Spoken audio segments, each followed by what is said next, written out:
hermana. La acabo de conocer a ella, pero su amabilidad y sobre todo su servicio para con nuestro Dios, y ella aceptó esta mañana estar aquí acompañándonos para darnos este tema tan importante. Muchas gracias, hermana. Gracias. Buenos días, hermanos. Feliz sábado. Agradezco a la hermana Judith por haberme hecho esta invitación para estar con ustedes en esta mañana. Como bien menciona, hablando de este tema que es tan importante, pero también al mismo tiempo es un poco difícil poder abordarlo, porque a veces nos cuesta trabajo el aceptar la realidad que se está viviendo dentro de nuestras filas. Antes de iniciar con el tema, hermanos, los invito para que inclinemos nuestro rostro y podamos invocar la presencia de nuestro Dios. Bendito Dios y Padre nuestro que está en el cielo, santificado sea su nombre. Gracias, Padre Santo, por su amor, porque nos ha traído a su casa de oración, y porque si estamos aquí, Padre, es porque usted tiene un plan especial para nosotros. Rogamos, Padre, que al abrir su palabra en esta hora, sea su Santo Espíritu quien hable a través de mí, Señor, para que todo lo que diga sean palabras de vida, para vida eterna y para la edificación de su iglesia. En sus manos de amor nos depositamos, Señor. Se lo suplicamos en el nombre santo de su Hijo amado, Cristo Jesús. Amén. Amén. Bien, hermanos, el tema de esta mañana lleva por título Lobos vestidos de ovejas. Lobos vestidos de ovejas. ¿Por qué los lobos vestidos de ovejas? Bueno, porque dentro de nuestras filas, hermanos, como pueblo de Dios, lamentablemente no solamente habemos ovejas, sino que también hay lobos rapaces. Como decía la lectura bíblica que se dio hace un momento, que tengamos cuidado porque dentro de nuestro pueblo, dentro del rebaño, hermanos, puede haber profetas que están vestidos como lobos rapaces. Todos nosotros, hermanos, nuestro Dios, nuestro Señor Jesucristo utilizó una analogía diciendo que todos pertenecemos a un rebaño, y nos hizo ver como que nosotros somos sus ovejas y Él es nuestro pastor y Él tiene cuidado de nosotros. Cada uno de los que estamos aquí presentes pertenecemos a ese rebaño de Cristo, y es un rebaño que nuestro Señor está cuidando, está protegiendo. Pero el rebaño, hermanos, constantemente está siendo atacado por animales que son depredadores. Y entre esos animales son los lobos, que generalmente se quieren comer a las ovejas. Dentro de nuestro pueblo, que somos el prado de nuestro Dios, existen esos lobos rapaces. Y ahí es donde entra la pregunta que a nosotros nos cuesta trabajo aceptar. Hermanos, ¿realmente existe el abuso dentro de nuestra iglesia? ¿Realmente será que sí? Hay personas que son capaces de hacerle daño a esos pequeños corderitos, a esas pequeñas ovejitas que están entregando su vida y que están caminando bajo el resguardo de ese pastor. ¿Será que realmente sí existe el abuso dentro de nuestra iglesia? Bueno, tenemos que tener en cuenta, hermanos, que donde quiera que se reúnen las personas con una humanidad caída, una naturaleza caída como la que nosotros tenemos, donde quiera que nos reunimos, vamos a tener problemas de esa humanidad caída. ¿Por qué, hermanos? Porque ¿cuál es el mejor lugar en el cual le gusta al enemigo trabajar? ¿Cuál es, hermanos? La iglesia. ¿Cuál es el lugar por el cual el enemigo está más interesado? La iglesia. ¿Por qué, hermanos? El enemigo no está allá afuera. El enemigo no anda allá en las calles de la ciudad. Él tiene sus ángeles, tiene sus demonios que andan allá trabajando con las personas, y por eso vemos que hay tanta delincuencia, tanta violencia, tanta inmoralidad, tanta desconocimiento de Dios, hermanos, tanta blasfemia vemos que sucede allá afuera. Pero Él se concentra, hermanos, en los que estamos aquí. ¿Por qué? Porque aquí es donde está la verdadera lucha, hermanos. Los de afuera ya le pertenecen. Pero todos los que venimos a la casa de nuestro Dios, no venimos porque seamos santos, no venimos porque seamos perfectos, sino que venimos porque reconocemos que necesitamos de Dios para cambiar esos defectos de carácter y esas inclinaciones que tenemos a hacer lo malo, hermanos. Por eso venimos a la casa de nuestro Dios. Pero saben ustedes que el enemigo sabe con qué luchamos cada uno de los que estamos aquí. Es por eso que él está tan interesado en estar aquí entre nuestras filas. Es por eso que cuando hay un tema nos está arrullando y nos soba la cabeza para que nos durmamos. Es por eso que pone en nuestras mentes el que podamos decir, ay no, ese hermano, esa hermana no me gusta como predica y me aburre. Y nuestra mente, hermanos, ya no se conecta con el mensaje que el cielo tiene para nosotros. Nos desvía completamente para que no podamos poner atención y no crezcamos espiritualmente. La iglesia, hermanos, a nivel mundial ha sido consciente de la realidad que se está viviendo en nuestras filas. A nivel mundial, no a nivel local solamente, hermanos. Y por eso ha tenido a bien el poner este programa que se llama End It Now, donde los adventistas del séptimo día decimos no. ¿A qué? A la violencia. ¿Cuál violencia, hermanos?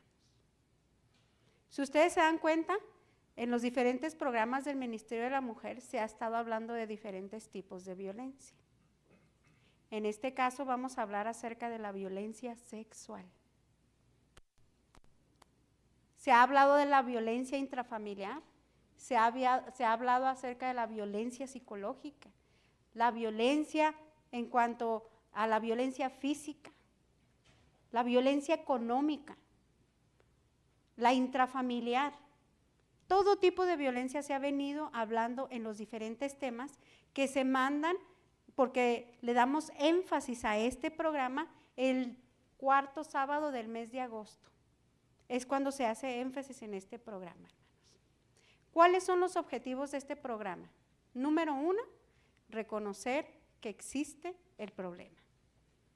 Porque ¿saben qué, hermanos? Anteriormente y todavía en muchos lugares, cuando se habla de este tipo de problemas, cerramos los ojos. Defendemos al dirigente, defendemos a aquella persona, al perpetrador, al padre de familia, al esposo, al anciano de iglesia, al director del club. Lo defendemos porque no lo creemos capaz de que realmente haya cometido eso y buscamos maneras para justificar sus acciones. Y decimos, pero si ya se arrepintió, pero si ya pidió perdón, pues ya con eso nos debe de bastar. Y aceptar que realmente está arrepentido y dejamos a un lado el daño emocional, el daño físico que se le hizo a la víctima. Tenemos que reconocer, hermanos, que es un problema real dentro de nuestra iglesia. Y tenemos que entender mejor ese problema para saber cómo abordarlo y poder responder de manera más efectiva ante su existencia. Como iglesia, hermanos, ahora que ya son los nombramientos, no sé si ya terminaron con los nombramientos aquí, pero para este nuevo año eclesiástico se puedan proponer, hermanos, tener un plan de acción. ¿De qué manera puede reaccionar la iglesia si se presenta un evento de estos dentro de nuestras filas? ¿Qué van a hacer? ¿Qué se va a hacer para poder responder ante un llamado de auxilio si se presenta un problema de abuso dentro de nuestra iglesia? ¿Por qué, hermanos? Porque saben ustedes que el 91% del abuso sexual infantil lo comete generalmente una persona conocida y de confianza, ya sea del niño y de los padres. Todos los domingos, fíjense, Los sábados los padres muy tranquilamente, con toda la confianza del mundo, llegamos a la iglesia y entregamos a nuestros hijos en las manos de los maestros de escuela sabática. Los domingos, muy confiadamente, venimos a la iglesia y entregamos a nuestros niños, ¿a quiénes? A los directores de los clubes, a los directores, a los maestros de los clubes, y así llegamos, los dejamos y nos vamos. Porque tenemos la confianza, hermanos, que como cristianos, como hijos de Dios, estamos para servir a Dios y estamos para alimentar y para guiar a los corderitos. Lamentablemente no siempre es así, hermanos. Y nosotros no debemos de tener una confianza ciega. Como padres de familia, hermanos, tenemos que ser conscientes de que la responsabilidad de nuestros hijos no es de la maestra o el maestro del departamento, no es de los directores del club, no son guarderías, hermanos. La responsabilidad de los niños es nuestra como padres. Y nosotros tenemos que estar al pendiente de nuestros hijos. Aproximadamente 1 de cada 10 niños es abusado o será abusado en su niñez y 1 de cada 5 niñas. O sea que el 10% de los niños sufre de abuso sexual y el 20% de las niñas. Son cifras alarmantes, hermanos. ¿Por qué? Porque desgraciadamente, hermanos, no son cifras que se dan afuera. Las cifras que nosotros vemos de lo que sucede afuera está sucediendo dentro de nuestra iglesia. Porque ese abuso, hermanos, se da dentro de la familia y también dentro de la iglesia. Y nosotros debemos de estar atentos, atentos a lo que sucede a nuestro alrededor. ¿Qué es el abuso, hermanos? Bueno, el abuso ocurre cuando una persona usa su poder o su influencia para aprovecharse de una persona que es vulnerable. ¿Quién más vulnerable que un niño, hermanos? ¿Quién más vulnerable que un adolescente? ¿Quién más vulnerable que una esposa? ¿Quién más vulnerable que alguien que está bajo el poder, la influencia, o a lo mejor dependiendo de esa otra persona? Depende emocional, económicamente o como usted quiera de la otra persona. Ese es el abuso. Ahora, ¿cuál es el impacto del abuso, hermanos? ¿Cuál es el impacto? Número 1, todos los tipos de abuso infantil tienen el potencial de dañar el cerebro en desarrollo de un niño.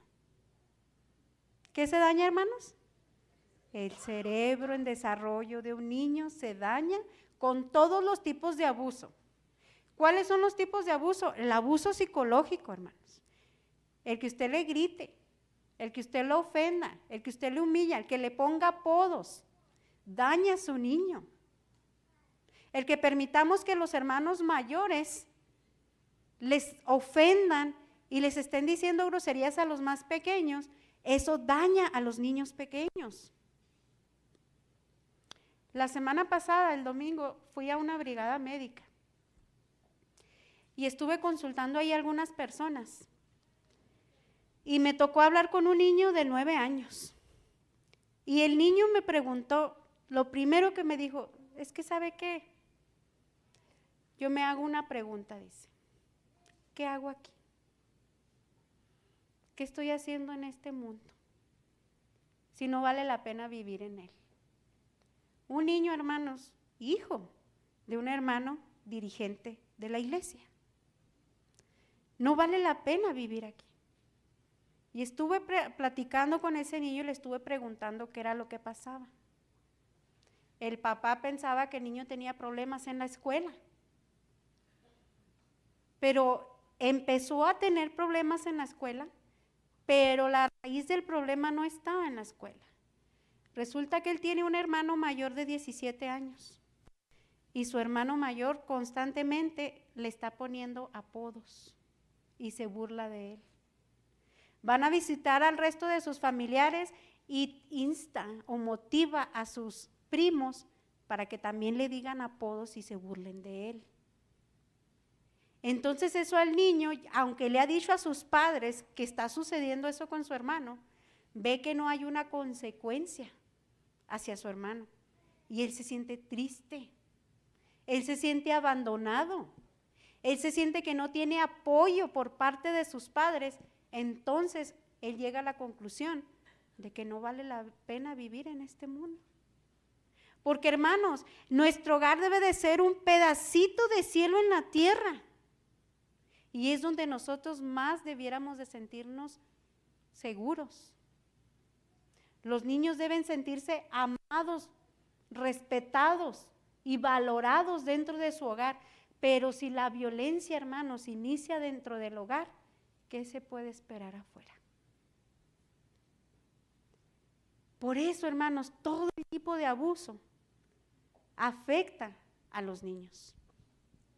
También, hermanos, el abuso sexual es particularmente perjudicial para la esencia misma de lo que es una persona.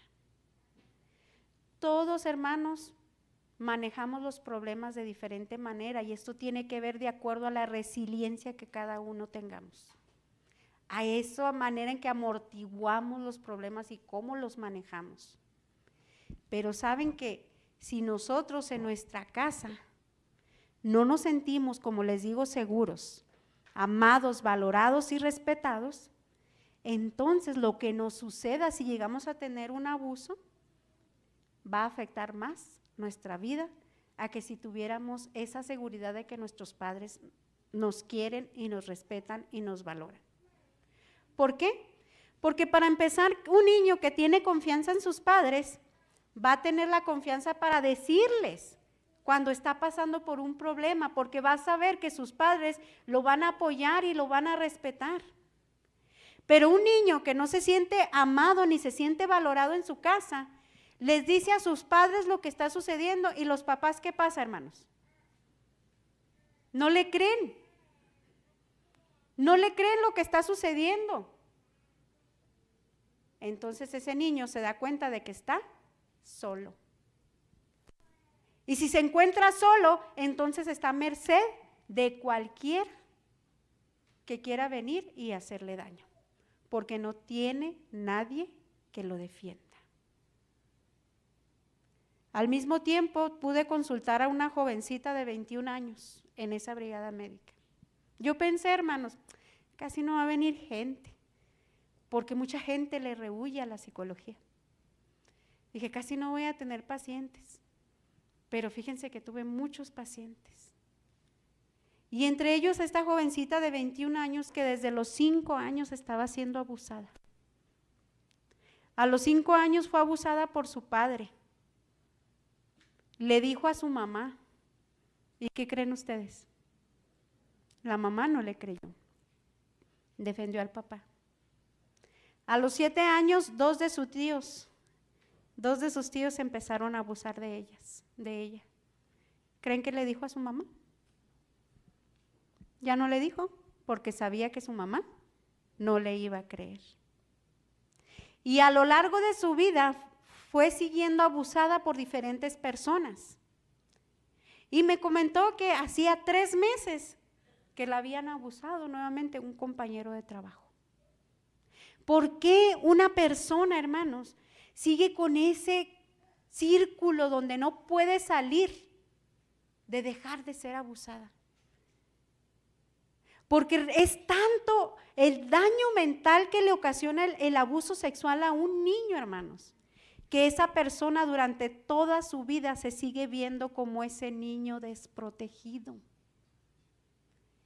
Físicamente es un adulto, pero mentalmente sigue siendo un niño maltratado, un niño que no tiene quien vea por él, un niño que no tiene la manera de decir, ya estoy grande y me puedo defender y puedo poner límites.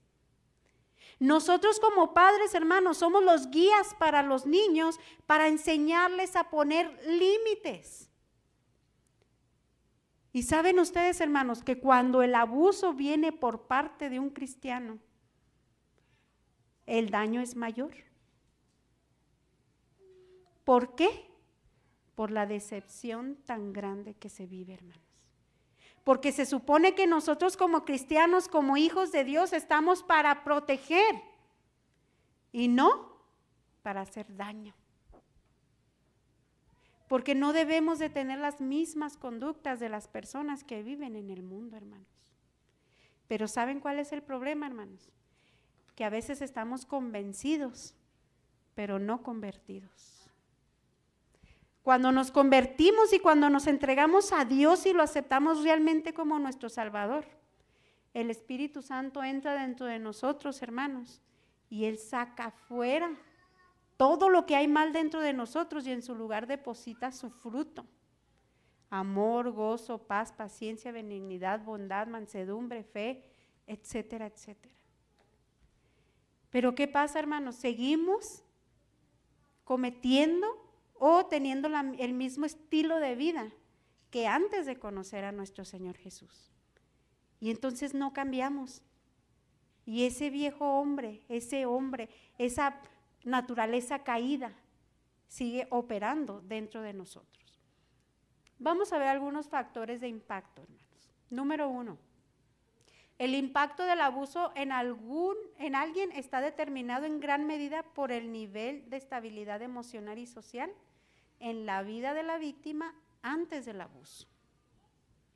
Si es una persona que, como les menciono, se ha sentido dentro de su casa, con sus padres, con su familia, ahora su esposo, con su esposo, su esposa, sus padres, con sus hijos, se siente amado, valorado y respetado, si llega a tener un tipo de abuso de los que hemos mencionado, tiene mayor resiliencia para poder enfrentar esta situación. Pero si al contrario se ha sentido que no pertenece a ningún lugar, no se ha sentido amado ni respetado por su esposo o su esposa, por sus padres o sus hermanos, y no se siente respetado, entonces tiene un mayor impacto dentro de él. ¿Por qué? Porque cuando uno no encuentra su lugar, hermanos, no sabe a dónde pertenece, entonces cree que todo lo malo que le viene a su vida se lo merece. Es que me está pasando esto porque soy malo. Me está pasando esto porque yo no sé amar. Mi esposo pelea conmigo porque me lo merezco. Me pegó porque yo tuve la culpa. Así es que todas las cosas que le vienen a su vida, hermanos, cree que lo merece y considera que no puede ser feliz y que no es digno de amar. Número 2, cuando el abuso es perpetrado por un cristiano, el daño es aún mayor, como les había mencionado. ¿Se me hace que me pasé o qué? El abuso sexual es particularmente perjudicial para la esencia misma de lo que es una persona. De todos los tipos de abuso, hermanos, el abuso sexual es el más dañino. Y les voy a decir por qué. Todos ustedes, ¿cuántos de ustedes han visto la caricatura de Intensamente? ¿Lo han visto? La mayoría lo hemos visto, ¿verdad? Bueno, ahí se habla precisamente de que nuestros recuerdos, ya sean en sueños o lo que tengamos, se encierran como un tipo de esfera de cristal y se mandan a una gran biblioteca. Pues esas esferas son nuestras neuronas. Esa biblioteca es el cerebro. Y a los diferentes departamentos que tiene nuestro cerebro, que es el consciente, preconsciente e inconsciente. Y resulta que hay cosas que nosotros vivimos que impactan nuestra vida. Si es un impacto positivo, eso se mantiene en nuestro preconsciente. Pero si es un impacto negativo, ese recuerdo de lo negativo que nosotros vivimos se encapsula dentro de nuestra neurona y se va y se oculta como un mecanismo de defensa hacia nuestro inconsciente. Esa esferita va a dar ahí al inconsciente. Pero hacer de cuenta que no existe algo, hermanos, no quiere decir que no exista. Tarde o temprano sale a la luz. Y cuando una persona ha sido abusada en su niñez, tiene ciertos comportamientos durante toda su vida que le hacen preguntarse, ¿y por qué actúo de la manera que lo hago? ¿Y por qué soy como soy? ¿Y por qué cuando escucho esta canción me dan ganas de llorar? ¿Y por qué cuando percibo este olor me siento incómodo? ¿Y por qué yo rechazo la cercanía de un hombre? ¿Y por qué no soporto ver a mi tío? ¿Y por qué esto? ¿Y por qué el otro? Porque resulta que el daño que usted tuvo en su infancia permanece allí en su inconsciente. Y llega un momento en que sucede algo que trae a la luz ese recuerdo. Y allí es donde usted tiene que ir a terapia psicológica para que le ayuden a hacer consciente lo inconsciente y pueda superar ese problema que tiene. Por eso el abuso, hermanos, bien podemos tener 60 años. Y si no lo trabajamos de una manera terapéutica, si no fuimos conscientes de eso y no sanamos, no perdonamos, no cerramos el ciclo, nos va a seguir afectando y va a seguir afectando nuestras relaciones interpersonales. Porque resulta que mi esposo se quiere acercar a mí y yo lo rechazo. Porque resulta que mis hijos necesitan amor, necesitan que les diga que los amo, necesitan que los abrace, necesitan una caricia de mí y yo no se los puedo dar.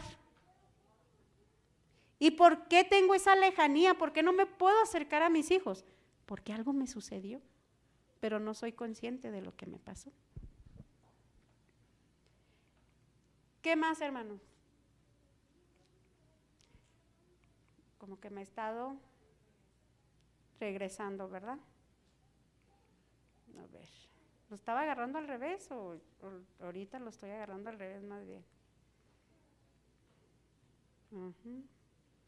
Este ya lo vimos. Ok. Tenemos algunos casos de abuso en la Biblia, hermanos.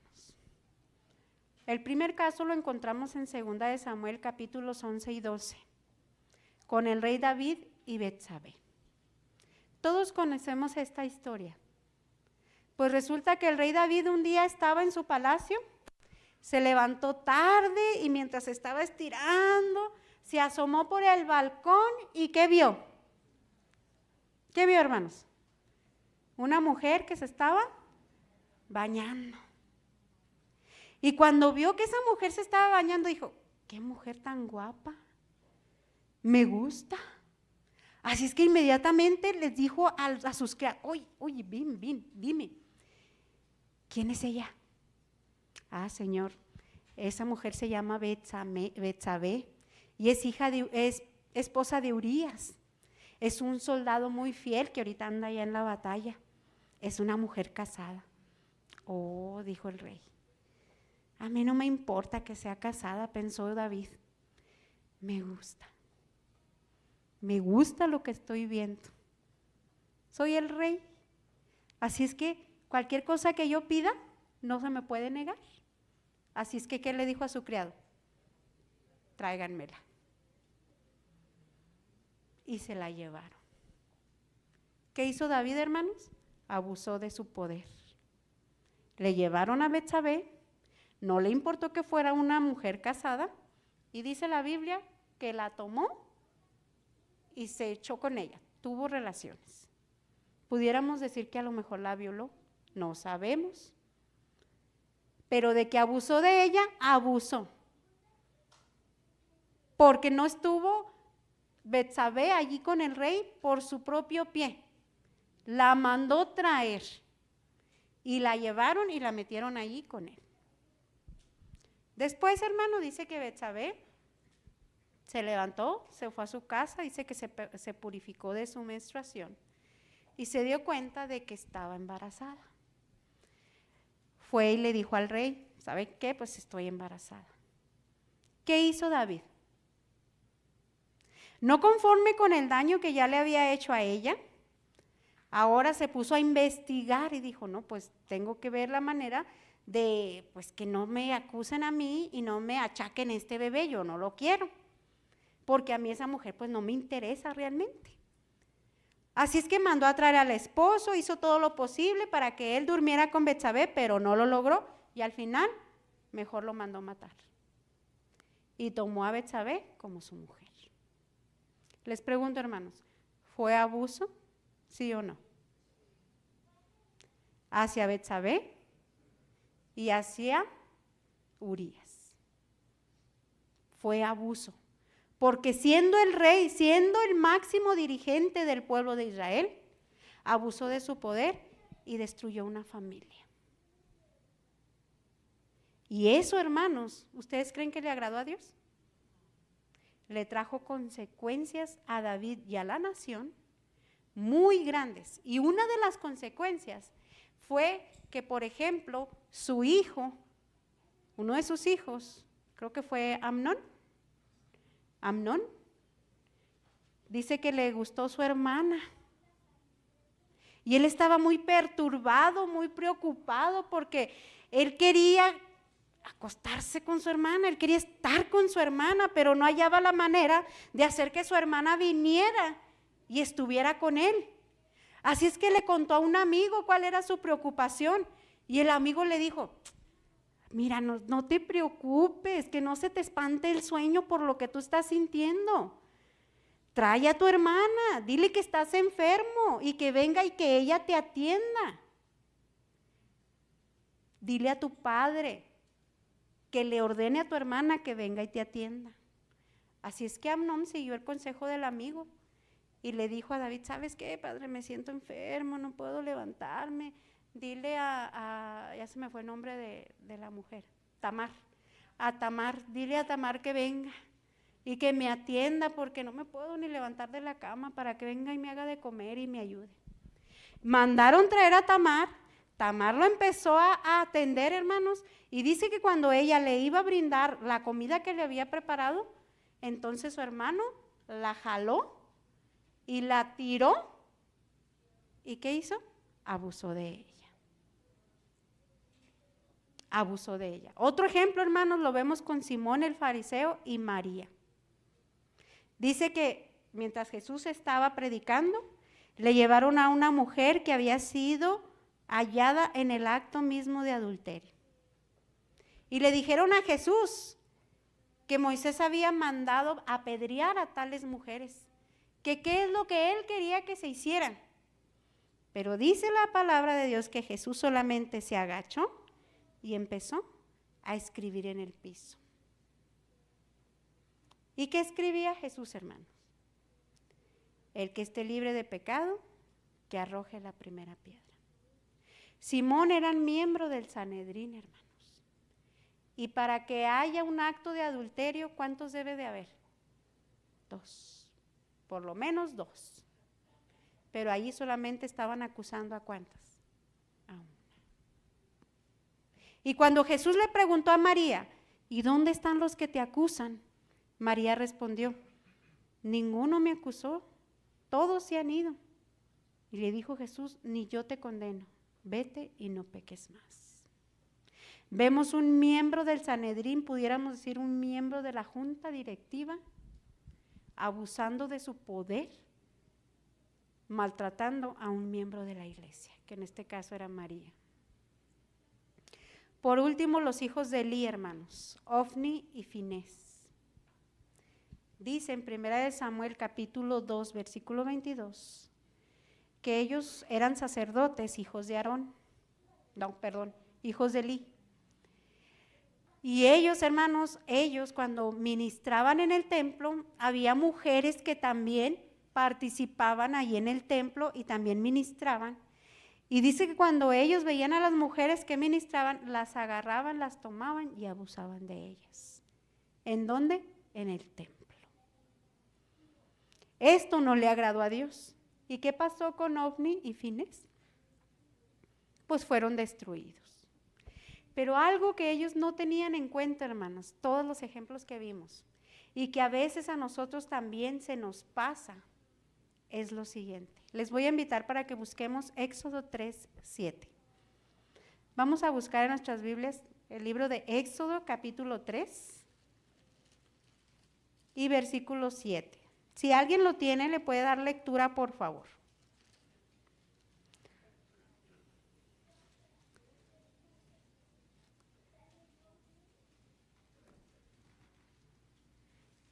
Éxodo 3, 7. Dijo luego Jehová, bien he visto la aflicción de mi pueblo que está en Egipto, y he oído su clamor a causa de los exactores, pues he conocido sus angustias. Gracias, hermano. Dijo luego Jehová, ¿qué dice? He visto. ¿Qué más? He escuchado y conozco la aflicción de ellos. ¿Por qué, hermanos? Fíjense lo que dice Salmos 34, 7 y 15. Salmos 34, 7 dice, el ángel del Jehová acampa alrededor de los que le temen, ¿y qué? Y los defiende. Y el versículo 15, los ojos del Señor están sobre los justos y atentos sus oídos al clamor de ellos. Algo que a veces se nos olvida, hermanos, y hacemos las cosas pensando, al cabo nadie me ve. Al cabo con que el pastor no se entere, con que mi familia no se entere, con que en la iglesia no se entere, no va a haber ningún problema. Pero se nos olvida, hermanos, que los ojos de Jehová están ¿sobre quién? Sobre sus hijos. Se nos olvida que no nos podemos esconder de Dios. Se nos olvida que el Señor tiene ojos, que el Señor tiene oídos y que Él no se va a quedar con los brazos cruzados. ¿Por qué no se va a quedar con los brazos cruzados? Porque fíjense lo que dice el 34:16 de Salmos. La ira del Señor está contra los que hacen mal para cortar de la tierra su memoria. Claman los justos y el Señor los escucha y los libra de todas sus angustias. Ay de aquel, hermanos, que dice que haga caer a uno de sus pequeños. Más valiera que se enredara, dice, una piedra de molino en el cuello y se arrojara al fondo del mar. Porque cuando caemos nosotros en las manos del Dios vivo, hermanos, y cuando la ira de Dios se enciende contra nosotros, ahí sí, hermanos, no hallamos ni para dónde hacernos. El abuso, hermanos, no es solamente contra los niños. ¿Cuántos esposos o esposas no abusan de ellos? ¿Cuántos padres no abusan de sus hijos? ¿Cuántos hermanos no abusan entre sí? Y déjenme les digo, hermanos, que algo que tenemos que tener en cuenta en nuestra iglesia, que con todo esto de la ideología de género, se viene una degeneración, hermanos, una degradación y unas cosas tan horribles que van a suceder dentro de nuestra iglesia y que nosotros debemos de estar preparados.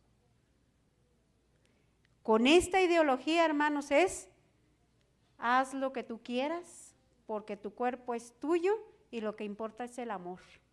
Aún así ames a un animal, ames una cosa, ames una persona, ames lo que sea, lo que importa es el amor. Y todo esto, hermanos, abre la puerta y ustedes se van a dar cuenta que ya se está viniendo dando de que hay países en donde ya se quiere legalizar la pedofilia, donde se quiere legalizar el incesto, donde se quiere legalizar el hecho de que en las partes públicas, en los parques, en lugares públicos, pueda ser legal que una persona, si en ese momento tenga ganas, pueda tener relaciones sexuales con quien sea, como sea y por los motivos que sean. Y lamentablemente, hermanos, que esas prácticas que se hacen en el mundo muchas veces se cometen dentro de nuestras filas. Debemos de estar protegidos, hermanos. Debemos de tener en cuenta y saber cómo vamos a guiar a nuestros hijos Porque tal vez a nosotros, a la mayoría de los que estamos aquí, no nos vaya a tocar vivir eso. Pero a nuestros hijos, hermanos, las futuras generaciones son los que se van a enfrentar a esos problemas y nosotros les estamos dejando un pie firme. Nuestras creencias, nuestras doctrinas, se las estamos enseñando realmente a nuestros hijos para que ellos lo puedan defender, hermanos, en el tiempo en que lo necesiten. Como iglesia, hermanos, debemos de tener un plan de seguridad y acción. No estamos exentos a que suceden esas cosas dentro de nuestra iglesia. Debemos prestar atención a todo lo que sucede a nuestro alrededor. Debemos de ser vigilantes en todo lo que está sucediendo. Tenemos que ser empáticos con la persona, hermanos, con la víctima que esté sufriendo de esta situación. Darle nuestro apoyo y hacer una investigación. Y no proteger al perpetrador porque es el hijo del anciano. No protegerlo porque es el pastor o el hijo del pastor. O porque es el director de clubes. O que es el profesor de la escuela, del colegio. No, hermanos.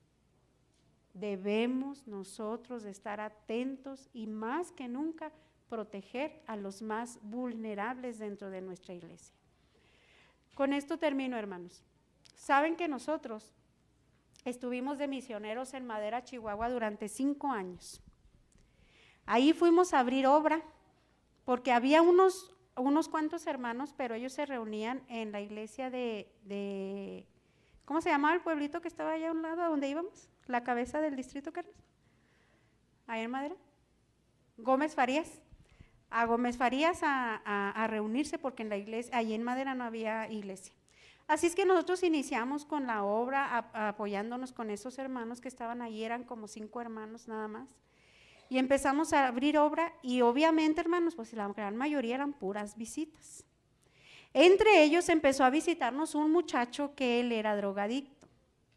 Nosotros le empezamos a abrir las puertas del lugar donde nos reuníamos porque nosotros no somos nadie para cerrarle las puertas. Pero era un lugar pequeño en el que nos reuníamos, era una casa en donde en un cuarto teníamos lo que era el culto y en el otro cuarto lo utilizábamos para las clases de los niños y ahí en ese otro cuarto estaba a un lado el baño. Y nos llamaba la atención que ese joven se la pasaba a vuelta y vuelta al baño.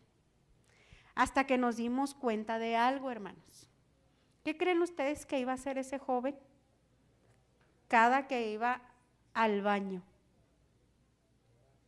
A donde estaba el baño, a un lado estaban los niños.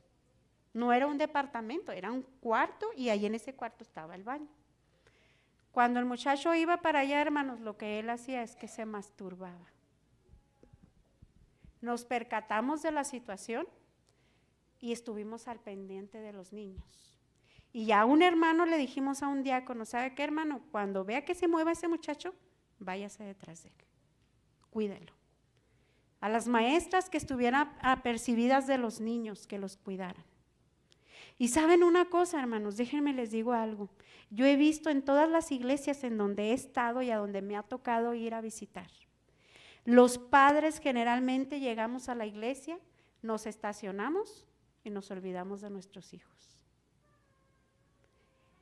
Pues estamos en la iglesia, pero a veces nuestros hijos se salen, hermanos. Se van a la puerta de la iglesia, van al baño. Y vienen muchas visitas a la iglesia y sobre todo cuando tenemos campañas. Y no sabemos qué tipo de personas rondan a nuestra iglesia, hermanos. Y tenemos que estar al pendiente de nuestros hijos. Les vuelvo a repetir, la responsabilidad no es de los maestros. La responsabilidad es nuestra como padre, de que si yo estoy aquí sentada, ¿quién tiene que estar a mi lado? Mi hijo, hermanos. Yo tengo que velar por la integridad de mis hijos. Vivimos en una ciudad en donde hay mucha violencia, en una ciudad donde hay mucha delincuencia, hermanos. Y tenemos que proteger no solamente a los niños, también a nuestros adolescentes. a nuestros jóvenes. Y algo muy importante, hermanos, que yo les recomiendo, enséñenles a sus hijos a poner límites. ¿Hasta dónde puedo llegar yo en mi trato con un adulto?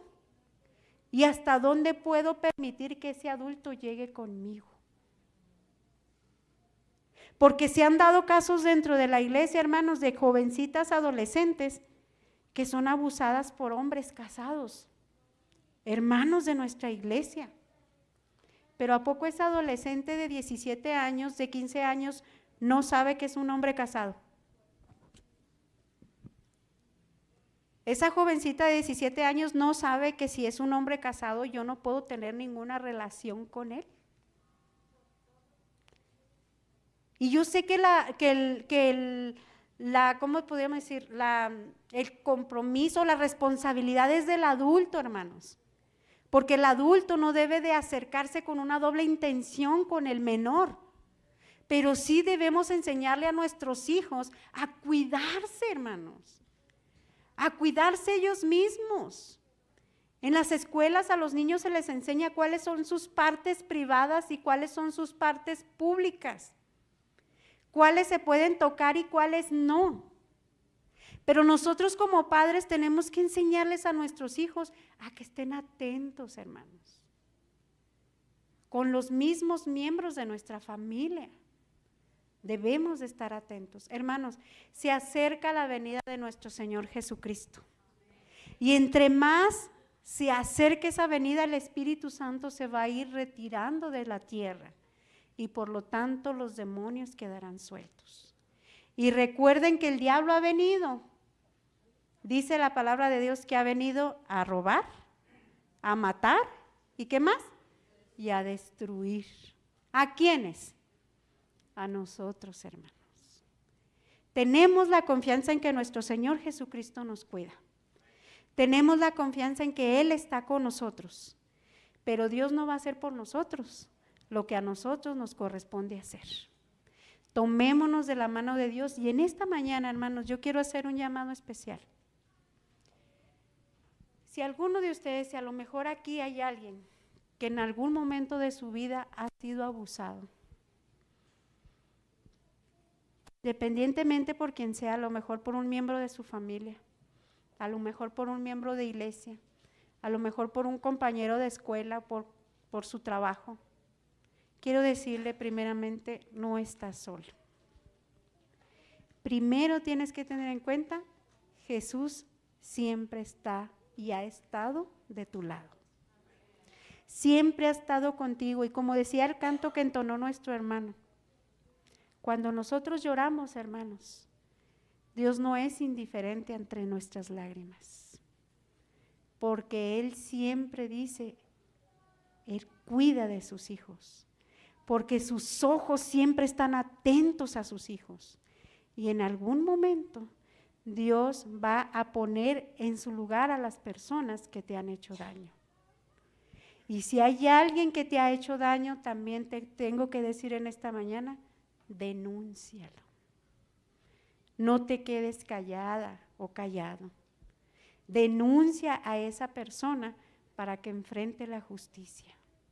Si es cierto que Dios perdona nuestros pecados cuando nosotros se lo pedimos, hermanos, cuando nos arrepentimos, pero el Señor no nos libra de las consecuencias de nuestros pecados. Y una de esas consecuencias, hermanos, es enfrentar la autoridad y el castigo de acuerdo a nuestros actos. Como iglesia, hermanos, yo les invito para que tengamos un plan de acción por si esto se llegara a presentar. Y que el Señor nos bendiga, hermanos, y nos prepare y que su Santo Espíritu se mueva en medio de su pueblo. Que el Señor les bendiga, hermanos.